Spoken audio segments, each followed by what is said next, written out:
O peso invisível do sucesso. Seja bem-vindo a mais um episódio do Escadas para o Sucesso Podcast. Esse é o número 57. Então, como de praxe aí, eu quero iniciar o nosso podcast aqui, a nossa conversa, agradecendo a Deus por estarmos aqui mais uma vez e a Jesus Cristo, que Ele é a nossa primeira escada, porque só Ele nos leva a Deus. Então vou fazer uma apresentação aqui breve aqui do nosso convidado especial de hoje. Uma história maravilhosa. Hoje eu vou conversar com um homem que já teve $500 mil em dívidas, uma filha de 6 meses nos braços, enfrentou depressão profunda e que descobriu algo que quase ninguém tem coragem de admitir. Não existe liberdade se a sua mente ainda é escrava da performance. Olha só que legal.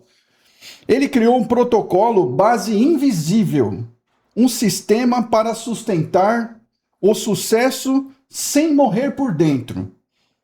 Léo Mota, meu amigo, seja muito bem-vindo aqui ao nosso podcast. Eu estou muito feliz e grato pela sua presença e quero te receber aqui com maior orgulho, você que vem lá do Rio de Janeiro aqui fazer uma visita, nos honrar com a sua presença. Seja muito bem-vindo, Léo. Ô, meu amado, a gratidão é toda minha. Eu me sinto agraciado por esse momento aqui, em trazer um pouco do que Deus fez na minha vida através do empreendedorismo, através da vida empresarial, como pai, como filho, como servo. Então, o que a gente vai falar aqui, eu tenho a plena certeza que será bênção para outras vidas. O que eu vou trazer para vocês aqui é um testemunho vivo do que é sair de uma quebra de R$500 mil e chegar ao ponto de viver com doação de cesta básica. Vamos para cima. O que me aguarda aí? Olha só, hein? História forte, muito pesada, cheia de vitórias e sucesso aqui, né? Ô, Léo, conta um pouquinho então da sua história, né? Da sua família. Quem é o Léo antes do crachá, antes de ser um empreendedor? Conta um pouquinho aí, dá um spoiler para nós aí da sua trajetória. Eu iniciei na fotografia com 15 anos de idade. E por um período eu entendi que eu poderia ser o dono do meu negócio. Então eu enfrentei o empreendedorismo, encarei isso com coragem, tive o apoio de quem eu precisava, que era a minha digníssima esposa, e empenhei nessa jornada, nessa escalada. Com isso, em 2015, houve um dilúvio.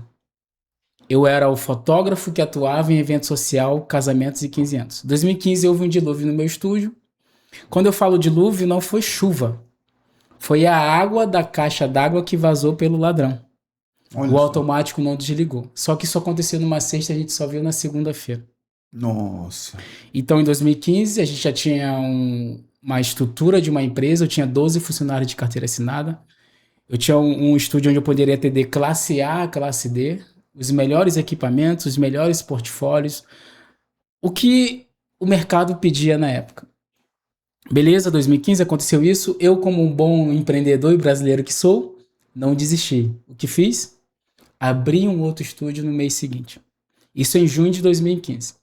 Agora, pasme, em junho de 2016 aconteceu a mesma coisa. Não é possível. Outro dilúvio. Mesmo. Água vazou pelo ladrão da caixa d'água e inundou todo o nosso estúdio. Só que nesse momento, pensa comigo, tinha apenas um ano de um acontecimento. Eu estava começando a me levantar novamente. Eu tinha pego 70% de empréstimo, na verdade eu tinha pego um empréstimo comprometendo 70% do salário da minha esposa. E o pouco de recurso que eu tinha guardado eu investi. Na segundo dilúvio eu já não tinha mais recurso. Então o que aconteceu? A placa colou. Léo foi para casa com 88 eventos atrasados para entregar.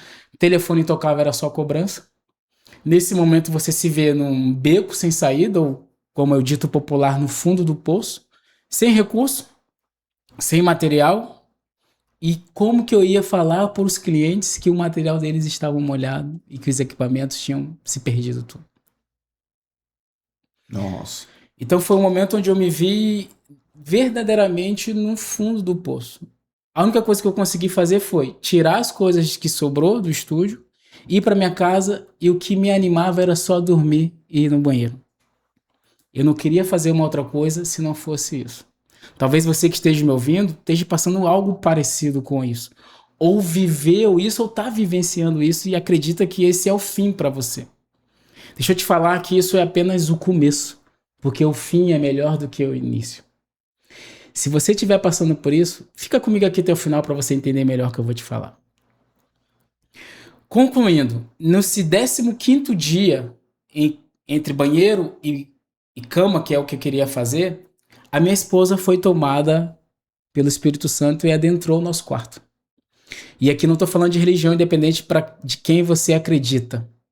Ela entrou no quarto, falando em línguas estranhas e me acordou com um tapa no peito, falando assim: levanta daí e anda. Sou eu que estou no controle. Aquele exato momento eu entendi que o que eu passei tinha algo maior no controle.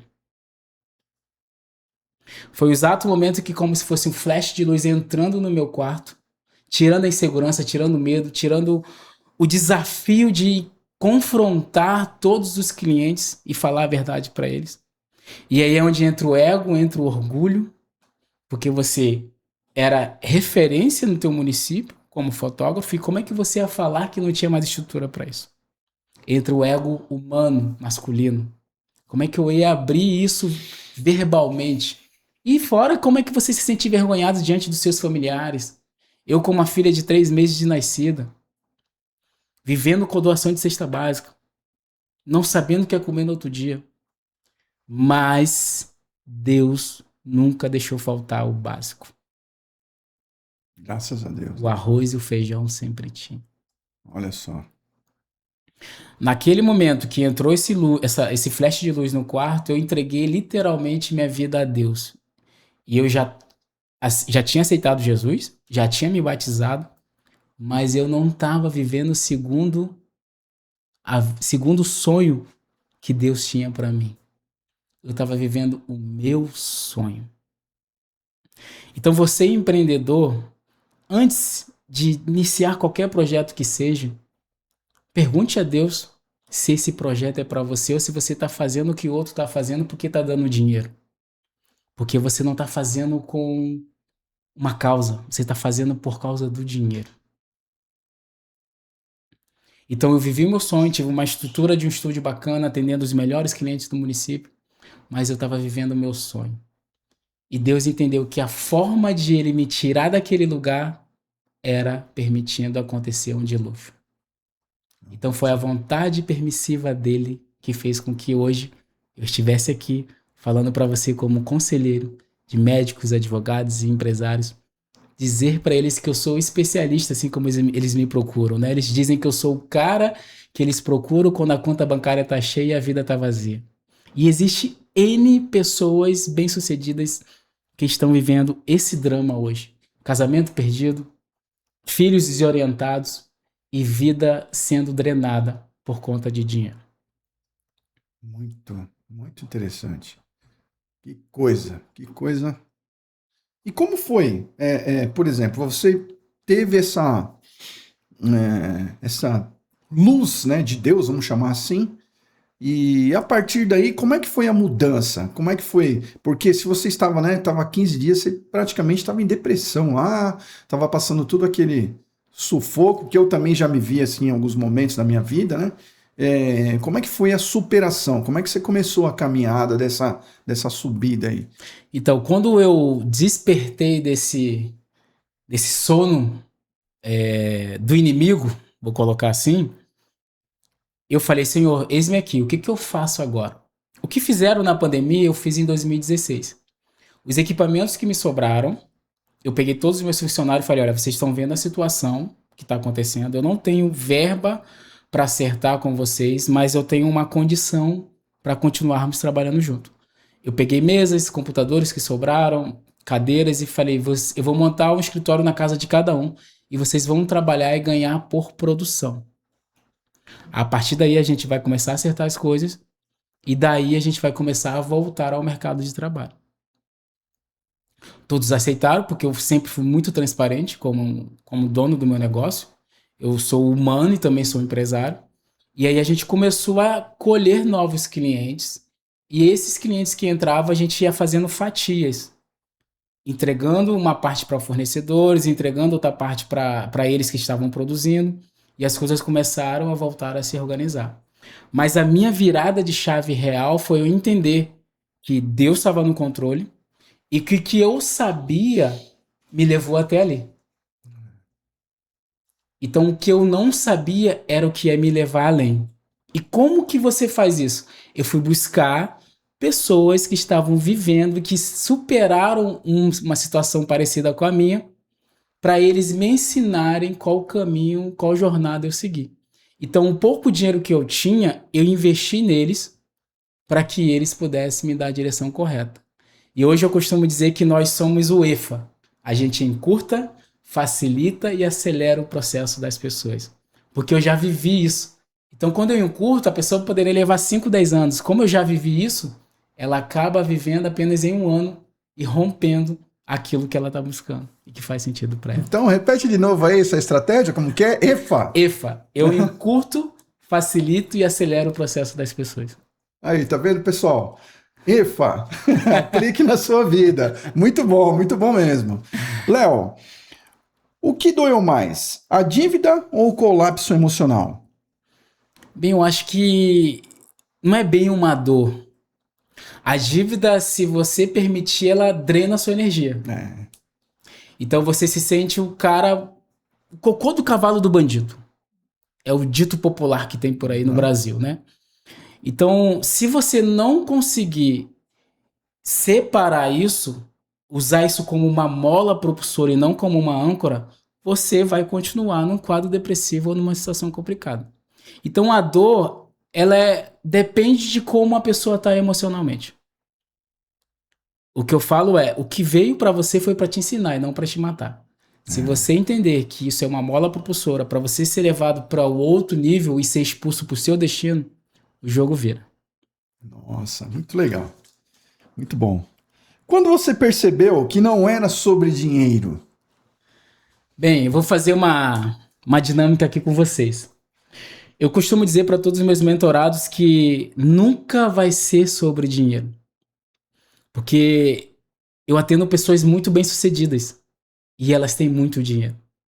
Então, o dinheiro não é o fim e nem vai ser a solução. O dinheiro vai ser uma ferramenta para potencializar quem de fato você é. Existem 2 momentos na vida que são ultra mega importantes. Quando você descobrir isso, as coisas vão começar a fazer sentido. Que é quando... O primeiro é quando você nasce e o segundo é quando você descobre para que você nasceu. Então você tem um alvo. Eu descobri para que eu nasci. Pode vir o dilúvio que for. Você tem um alvo. E isso vai ser a sua causa principal que vai fazer você levantar todos os dias com energia, com alegria, com felicidade para fazer o que você faz todos os dias. Muito bom, muito bom. Qual foi o movimento mais silencioso da sua dor? A gente sabe que não é dor, né? Mas qual foi o momento mais silencioso aí que você ficou lá no, vamos dizer assim, todo ser humano, se um dia ele não passou por uma situação financeira apertada, ele vai passar por uma outra situação onde ele vai sentir essa dor silenciosa. Nós, homens, temos essa tendência muito maior do que as mulheres. Então, sofremos calado, é debaixo do chuveiro, é quando dirige o carro, é quando está no seu escritório sozinho, e que você não tem uma válvula de escape. E é nesse momento que encontra-se um colapso, de dentro para fora. O seu corpo começa a te dar alertas.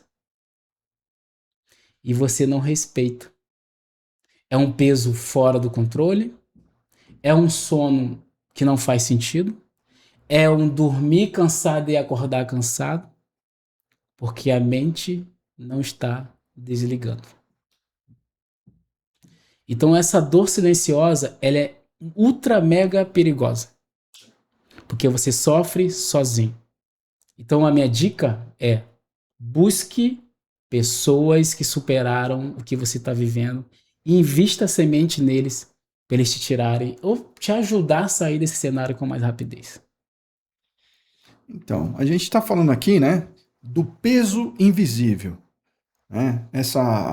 de todo esse processo terrível, né, que muitos empreendedores eles desistem de suas carreiras nesse primeiro momento, né?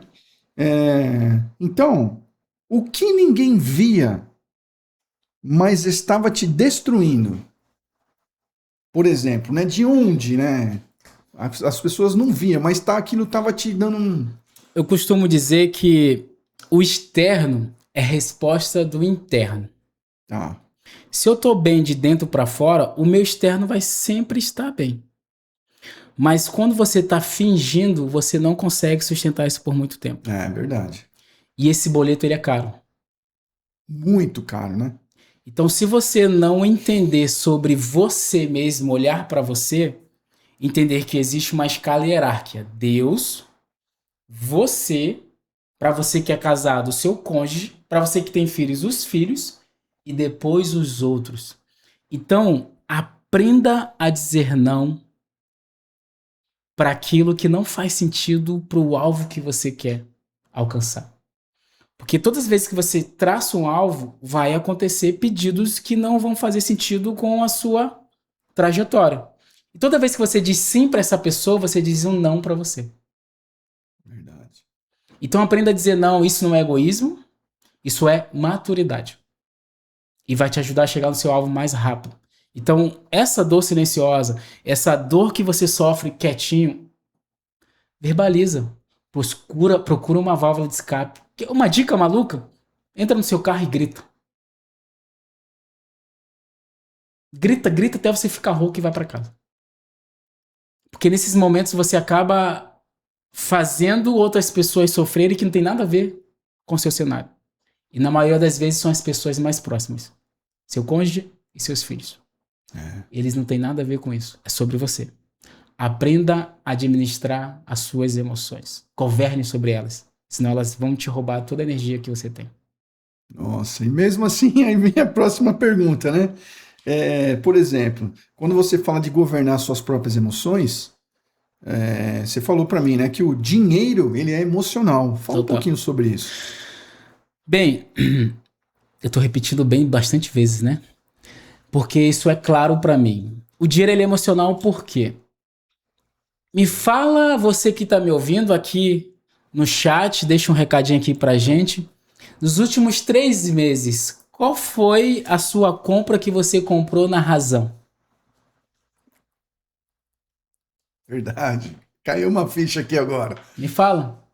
Qual foi a compra que você comprou na razão? Todas elas foi na emoção. Verdade. Decisão é pura emoção, né? Não tem nada racional. Então, quando eu falo que dinheiro é emocional, é por conta disso. Porque você compra na emoção, se endivida na emoção e deixa de fazer porque só começa a atender os pedidos na emergência. E por que não agir na urgência agora, antes da emergência bater na sua porta? Quem se antecipa, governa. Pois é. Se antecipa a urgência, porque quando ela bater, você não vai precisar drenar muita energia para fazer a coisa acontecer na emergência.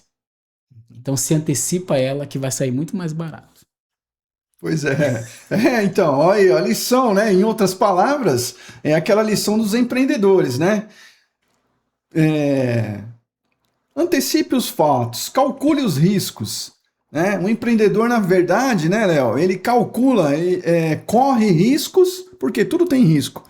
E riscos calculados. Isso, na verdade, é uma forma de se dizer isso. Total. Né? E tem um outro lance que quando você está nessa emoção aflorada, o que acontece é que você vende os seus patrimônios na emergência e você acaba vendendo muito mais barato, porque está na urgência. Nossa. Porque você quer tampar o buraco. É a forma mais fácil de você fazer. Vender o que você construiu, depois eu trabalho de novo. Mas qual foi o período que você teve que trabalhar para construir o que você construiu? Você ainda tem tempo hábil para isso? O seu corpo físico vai aguentar você trabalhar novamente para construir tudo de novo? Ou você já construiu pensando em dar errado? Porque se esse era seu pensamento, aconteceu. Pois é. A gente não percebe, né? Mas quantas vezes eu mesmo já me peguei pensando negativo, né, nesse assunto, né? E quando a gente lidar, ó, já pensou, já foi. Já foi. Entendeu? Você já derrotou. Então, a gente fica lá. Então, na verdade, é o nosso sentimento, né? Esse pensamento dispara sentimentos e essas emoções e vibrações que causam esses problemas. Vira verdade. Vira verdade. Olha só que coisa Aí, louca, falando de né? fotografia, né? Onde eu dou o foco, ali se expande. Olha só. Então, falando agora de dívida, você que está endividado, que foi o meu caso. Se você está focando a dívida, ele vai se expandir mais ainda. Então, tua energia toda vai estar nela. Nossa. E aí você não consegue tirar energia para pensar numa solução. A dívida já existe. Já existe. O que você vai fazer com ela? Deixa ela quieta aqui, ó. Fica aqui, que eu vou aqui buscar uma solução para acertar as contas contigo, tá? Mas não me perturba. Ou ressignifica ela, né? Não me perturba. Fica aqui. Deixa eu fazer a solução para acertar contigo e a vida andar. Agora, se você focar aqui, você não tem energia para focar na solução. Nossa, você falou para mim agora da imagem, né, onde você coloca o foco, e aí me veio uma ideia aqui, né, que está estudando a programação neurolinguística e tem um pressuposto, né, uma ideia lá que fala assim, né, a energia vai aonde você coloca a atenção. Total. Olha que legal. Total. Né? É sobre isso. É sobre isso. O ego foi um vilão ou uma blindagem? Eu acredito que o ego... Eu não tinha tempo para isso. Quando eu tava full time trabalhando como fotógrafo, eu fazia uma média de 120 eventos por ano. Nossa. Então isso dava 10 eventos em média por mês. Só que quem é fotógrafo vai entender, você faz uma média de 1.500 fotos por evento. E a pós-produção é árdua. Então eu não tinha tempo para ego. E se eu tinha um ego, ele tava ali na dele, caladinho, mas sempre que eu podia, né, a gente... Tô bem de vida, as coisas estão fluindo, 3 carros na garagem, as melhores viagens, as melhores roupas. Só que eu tava com a pirâmide invertida. Eu tinha, a minha crença de ter, de merecimento era muito alta, e eu fazia, que era a minha crença de capacidade em fazer, tava altíssima. Mas a minha identidade tava ofuscada. Eu esqueci de ser. Eu tinha e fazia, mas eu não era pai, eu não era filho, eu não era um bom servo. Eu me recordo que Deus, minha esposa, me cobrava isso. Léo, fica um sábado em casa com a gente, eu só quero a tua presença. Não, tem que trabalhar. Essa é a história que você conta também, não é? Não, tem que trabalhar, que tem que pagar, boleto vai vencer amanhã, a escola da criança, é parcela de carro, é funcionário. Não é assim que você pensa? Ou só eu que pensava assim?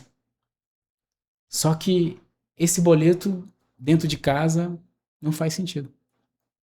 A historinha é, eu vou dar o melhor para minha família. Mas o que a sua família quer é você presente.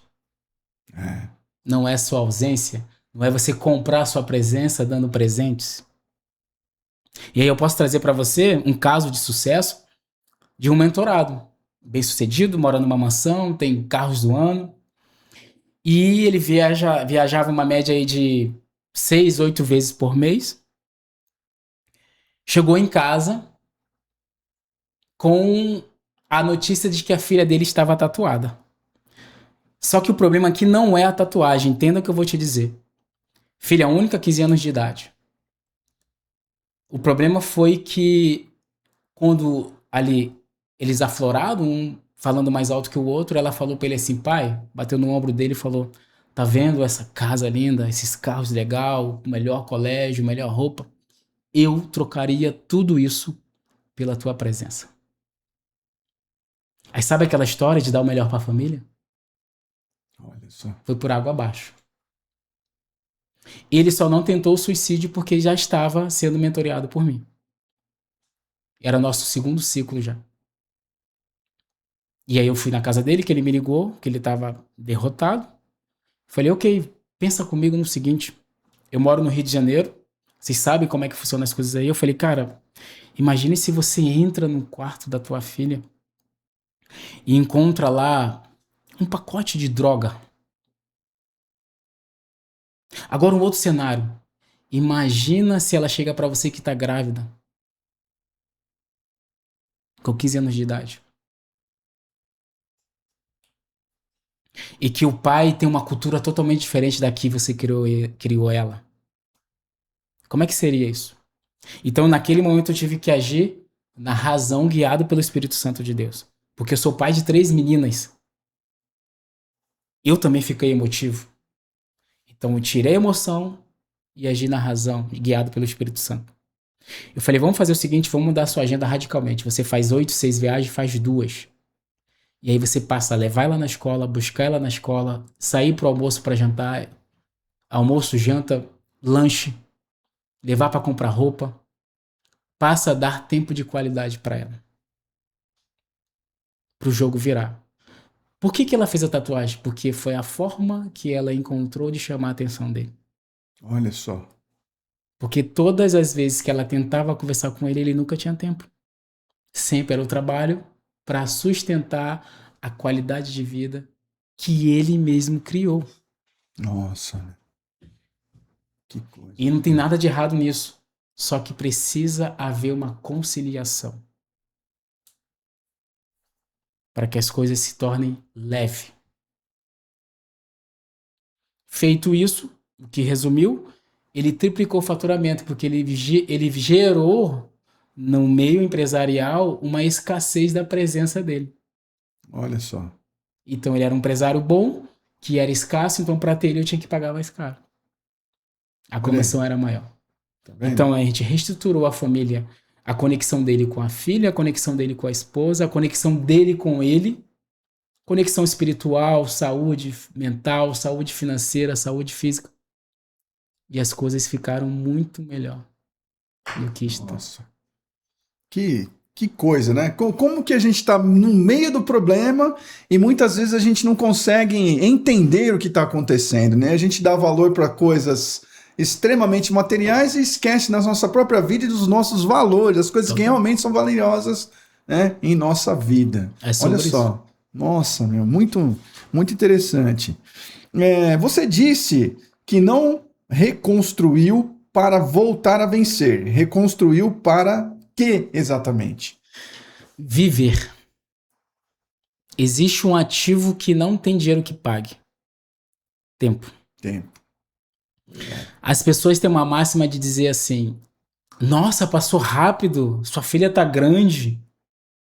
Eu nem percebi. Por que elas falam isso? Porque elas não dedicam tempo com os filhos. Então elas não vê. Não vê crescer, não tem aquele momento. Porque a nossa vida é feita, na verdade, de momentos, né? Bons momentos. E realmente passa muito rápido. Isso é real. Muito rápido. Só que quando eu vivo presente, pra mim parece que não passou. Pois é. Eu vivi a primeira quedinha, a primeira palavra, o primeiro papá, o primeiro cocô no vaso sanitário. Eu vivi isso das minhas 2 últimas filhas. Da primogênita nem tanto. Mas peguei uma boa parte. Hoje ela tem 9 anos de idade. Então, até os 2 anos de idade, não. Depois disso, sim. Então, o que acontece é, as pessoas estão esquecendo do que realmente importa. Pois é. Eles estão invertendo os valores. Achando que dinheiro vai pagar tudo. Por isso que tem uma estatística aí, né, Léo? Pelo que eu vi, algumas pesquisas, que a pessoa vem lá, conquistou bilhões de dólares e chega lá e é infeliz. Total. Porque ela não conseguiu. Essas são as pessoas mais pobres. Então. Porque elas são os pobres de espírito. Que a única coisa que ela tem é dinheiro. E ainda tem uma outra vertente que a gente pode chamar um pouco a atenção, eu construo um patrimônio, um império, mas eu não repasso o legado. Então. Essa pessoa construiu um império aí de 20, 30 anos, onde a geração que vem depois dele destrói em 2. Nossa, quantas a gente vê aí? Várias famílias, vários nomes aí famosos. E aí né, a gente pode vir para uma outra vertente, porque esses filhos não entenderam o valor do dinheiro. Mas entenda, quando eu falo valor dinheiro, não é para ele ser o teu líder. É para ser o teu servo. Eu falo que o dinheiro é um ótimo servo e um péssimo líder.